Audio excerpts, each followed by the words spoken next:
Singer Mangli ఒక బహిరంగ లేఖ రాసింది. ఆ లేఖలో ఉన్నటువంటి సారాంశం ఏంటంటే 2019 ఎలక్షన్లో వైఎస్ఆర్సీపీ పార్టీ కోసం జగన్మోహన్ రెడ్డి కోసం ఈ సింగర్ మంగ్లీ ఒక పాట పడింది. ఆ పాట రాయలసీమ ముద్దు బిడ్డ మన జగనన్న అంటూ సోషల్ మీడియాలో దుమ్ము లేపిందని చెప్పాలి. అంతేకాకుండా ఈ సింగర్ మంగ్లీ ఫ్యాన్ గుర్తును పట్టుకుని అటు ఇటు ఊపి జై జగన్ రాయలసీమ ముద్దు బిడ్డ అంటూ ప్రచారాల్లో జోరుగా పాల్గొన్నటువంటి ఈ మంగ్లీ చివరాఖరికి ప్రస్తుతం ఉన్నటువంటి పరిస్థితులు ఏంటంటే ఏవంట ఆ రోజున పాట పాడిందో అప్పటి నుండి సింగర్ మంగ్లీ యొక్క జీవితమే కొలాప్స్ అయిపోయిందని చెప్పాలి ఒక రకంగా. సో ఆ లేఖ యొక్క ముఖ్య సారాంశం దయచేసి నన్ను క్షమించండి అంటూ సింగర్ మంగ్లీ మాట్లాడుతూ ఉంది.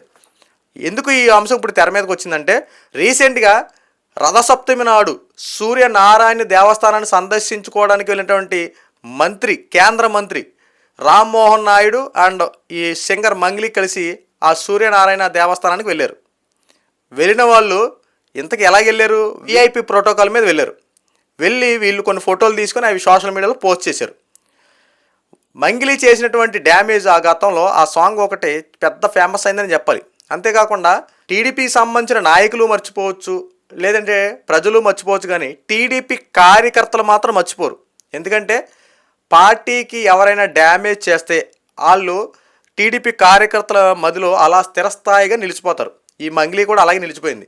ఇంతకీ టీడీపీ కార్యకర్తలు సోషల్ మీడియాలో ఆఖరి కేంద్ర మంత్రి అని తెలుసుకోడి, ఆఖరికి టీడీపీకి సంబంధించి 3 సార్లు మంత్రిగా అయినటువంటి రామ్మోహన్ నాయుడును కూడా విడిచిపెట్టల. అంటే టీడీపీకి సంబంధించిన కార్యకర్తలు ఎంత యాక్టివ్గా ఉంటున్నారో, ఆఖరికి తప్పు చేస్తే కేంద్ర మంత్రి అని కాదు ఎవరినైనా ఉపేక్షించేది లేదంటూ కార్యకర్తలు నిరూపించారు.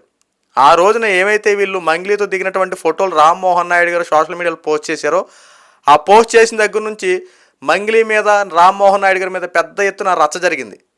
ఈ వివాదం అలాగే కొనసాగకుండా వచ్చింది. సో ఇప్పుడు ఈ మంగ్లీ ఇంకా ఈ అవమానాలు ఎదుర్కోలేక ఫైనల్గా ఒక లేఖ రాసి ఈ రోజున ట్విట్టర్లో పోస్ట్ చేసింది.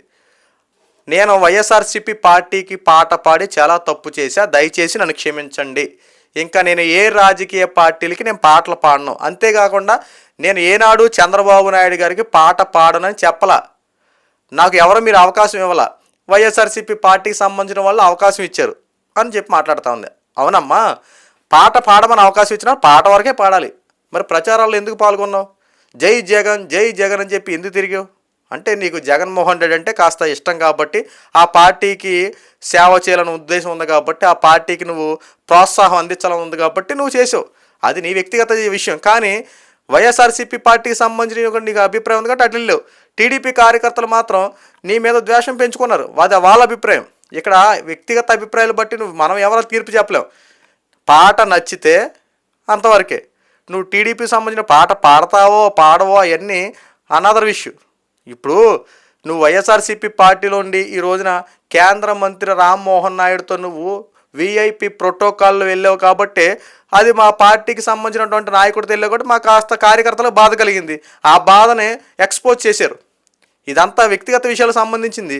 అయినా సరే ఇక్కడ మేము నిన్నేం ఇబ్బంది పెట్టలేదే. గతంలో నువ్వు చేసినటువంటి అడావుడిని అన్నీ ఆయన నువ్వు ఎక్కడ హైదరాబాద్ అటు సైడ్ ఉంటావు, వస్తావు, పాటలు పాడతావు, వెళ్ళిపోతావు. అయినప్పుడు నువ్వు ఎందుకు వచ్చి మళ్ళీ ఇప్పుడు దేవస్థానానికి సందర్శించుకున్నావు, వెళ్ళిపోయావు. అంతేకాకుండా గతంలో నువ్వు దేవస్థానాలకు సంబంధించి ఎవరి పర్మిషన్ లేకుండా జగన్మోహన్ రెడ్డి అయ్యంలో అక్కడికి వెళ్ళి షార్ట్ ఫిలింలు తీయడం, గుళ్ళో ఉన్నటువంటి ప్రతి ఫోటోలు తీసుకెళ్ళి సోషల్ మీడియాలో పెట్టడం, ఎన్ని చేసినటువంటి తప్పులు కాదే అవి. మరి ఎన్ని నువ్వు చేసి నేను కరెక్టేనా? గతంలో నువ్వు జగన్మోహన్ రెడ్డి అండ చూసుకొని కనీసం దేవాలయాలకు సంబంధించిన విషయాలు ఇలాంటి బయటికి వెళ్ళకూడదు, స్ప్రెడ్ చేయకూడదు అన్న విషయం తెలుసుకోకుండా నువ్వు ఎలా పెట్టగలిగావు? మరి ఇవన్నీ లెక్కలు వస్తాయి కదా బయటికి. ఈరోజు నువ్వు ఒక్క పాటే కదా అనుకుంటున్నావు, కానీ ఆ పాట తర్వాత ఆంధ్ర రాష్ట్ర పరిస్థితులు ఏ రకంగా అయినా ఒకసారి చూడు. ఫ్యాన్ గుర్తు పట్టుకుని నువ్వు చేసినట్టు విన్యాసాలు ప్రజలు మర్చిపోయారు. ఆఖరి టీడీపీకి సంబంధించిన నాయకులు కూడా మర్చిపోయారు. వైఎస్ఆర్సీపీ పార్టీకి సంబంధించిన కార్యకర్తలు జగన్మోహన్ రెడ్డి కూడా మర్చిపోయాడు. కానీ టీడీపీకి సంబంధించిన కార్యకర్తలు ఎట్టి పరిస్థితుల్లో మర్చిపోరు. నువ్వే కాదు, పార్టీకి డ్యామేజ్ చేసి మేము రేపొద్దున మాదే అధికారంలో అని చెప్పి ఎవరైతే విరుచుకుపడ్డారో, ఎవరైతే అధికంగా ప్రసంగించి అధికంగా రెచ్చిపోయే మాటలు ప్రతి ఒక్కరిని టీడీపీ కార్యకర్తలు గుర్తుపెట్టుకుంటారు. అందుకే ఈరోజు నువ్వు గతంలో చేసినటువంటి విషయాల గురించి ఏదైతే మాట్లాడారు. కేంద్ర మంత్రి అయ్యి ఉంటే రామ్మోహన్ నాయుడినే వదిలిపెట్టలా టీడీపీ కార్యకర్తలు. ఇంకా నువ్వెంతమ్మా? నువ్వు ఏ పార్టీ అయితే ఏంటి, ఏ ఊరు నుండి వస్తాయేంటి? టీడీపీకి సంబంధించి 3 సార్లు మంత్రి పదవిని చేపట్టినటువంటి రామ్మోహన్ నాయుడిని విడిచిపెట్టకుండా టీడీపీకి సంబంధించిన సోషల్ మీడియాలో టీడీపీ యాక్టివిస్టులు అత్యంత దారుణంగా రామ్మోహన్ నాయుడిని బయటికి లాగారు. ఇక నువ్వెంత? నువ్వు ఈరోజున అపాలజీ లెటర్ రాసావు, బహుశా ఈ అంశానికి తెరపడవచ్చేమో, కానీ రాబోయే రోజుల్లో మాత్రం ఖచ్చితంగా నువ్వు వైఎస్ఆర్సీపీ పార్టీ పాడొచ్చు పాడకపోవచ్చు అవన్నీ మాకు అనవసరం, కానీ ఇంకెప్పుడు చంద్రబాబు నాయుడు గారిని ఉద్దేశించి నువ్వు చాలా మాట్లాడినావు గతంలో. ఒకసారి గుర్తు చేసుకో. నువ్వు ప్రచారాల్లో పాల్గొనేటప్పుడు చంద్రబాబు నాయుడుకి సంబంధించి కొన్ని మాటలు కూడా మాట్లాడి ఒకసారి గుర్తు చేసుకుంటే మంచిది. నువ్వు ఫ్యాన్ గుర్తుగా సపోర్ట్ చేసుకుంటా జగన్మోహన్ రెడ్డి భజన చేసుకుంటే సరిపోయేది. కానీ అదే అంశంలో చంద్రబాబు నాయుడు గారిని ఉద్దేశించి కూడా కొన్ని కీలకమైన కొన్ని పాయింట్స్ కూడా మాట్లాడు. పాటల రూపంలో పాడేవు, రకరకాలుగా చేసావు. సో ఇవన్నీ ప్రజలు గుర్తుపెట్టుకుంటారు, మర్చిపోరు కదా. నువ్వే కాదు, వైఎస్ఆర్సీపీ పార్టీకి సంబంధించిన చాలామంది ఇలాగే విస్తృత స్థాయిలో పెచ్చిరిపోయారు గతంలో. ఈ రోజున వాళ్ళందరూ సారీలు చెప్పేసి మమ్మల్ని క్షమించండి అంటే క్షమించుతూ వదిలేస్తారా? మన శ్రీరెడ్డి కూడా మీరు చూసుంటారు కదా, శ్రీరెడ్డి కూడా విస్తృత స్థాయిలో విరుచుకుపడిపోయింది.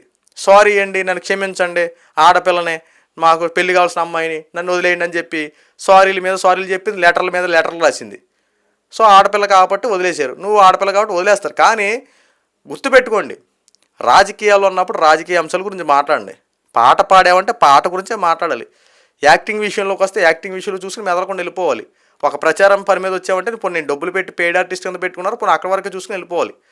కానీ ఇదే తరహాలో ఉంటూ కూటమి ప్రభుత్వాన్ని విమర్శించి విస్తృత స్థాయిలో ప్రచారాలు చేసుకుంటా ఇదే జగన్మోహన్ రెడ్డి దేవుడు, మిగతా వాళ్ళందరూ అలా ఎందుకు పనికిరాని వాళ్ళన్నట్టు చిత్రీకరించి చేశారు కదా గత 5 సంవత్సరాల్లో. సో అదే మీకు రిటర్న్ గిఫ్ట్ వస్తూ ఉంది. కర్మ ఎవరిని విడిచిపెట్టదంటారు చూసావా? సో నీ జీవితంలో కూడా సేమ్ ఇదే జరుగుతుంది. అంతేకాకుండా దేవాలయాల దగ్గరికి వెళ్ళి అక్కడికి వెళ్ళి ఫోటోలు తీసుకుంటాం, రీల్స్, ఇవన్నీ వీడియోలు తీయడం, అట్లా పర్మిషన్ లేకుండా గతంలో నువ్వు చేసినవన్నీ ఒకసారి గుర్తు చేసుకో. జగన్మోహన్ రెడ్డి పర్మిషన్ ఇవ్వాలా, దేవాదాయ శాఖలు పర్మిషన్ ఇవ్వకుండా నువ్వు వెళ్ళిపోయి డైరెక్ట్గా లోనికి వెళ్ళిపోవడం, ఫోటోలు తీసేయడం, వీడియోలు తీసేయడం, అవి సోషల్ మీడియాలో పెట్టేయడం, ఇవన్నీ ఎవరు ఊరుకుంటారు? గత 5 సంవత్సరాలు చేసిన మీరు అన్నింటిని ఈరోజు నువ్వు సారీ చెప్పేసావు, లెటర్ రాసేసావు, అన్నీ మర్చిపోరు. ఇప్పటికైనా కాస్త బుద్ధి తెచ్చుకుంటాం మంచిది. ఎవరైనా సరే, ఒక్క మంగిలియే కాదు, కాస్త అందరూ బుద్ధి తెచ్చుకొని వాస్తవాల వైపు నడవండి. తప్పు అయిపోయింది అంటే తప్పులు చేసేసి తప్పు అయిపోయింది అంటే వదిలేస్తారా? ఇది కూటమి ప్రభుత్వం కాబట్టి ఎన్నిసార్లు ఉపేక్షిస్తూ ఉన్నారు తప్ప, వేరే వాళ్ళు అయితే జగన్మోహన్ రెడ్డి లాంటి వాళ్ళు అయితే ఈ పార్టీ మీ యొక్క జైలు జీవితంలో ఉంటారో ఎక్కడ ఉంటారో మీరే ఊహించుకోండి.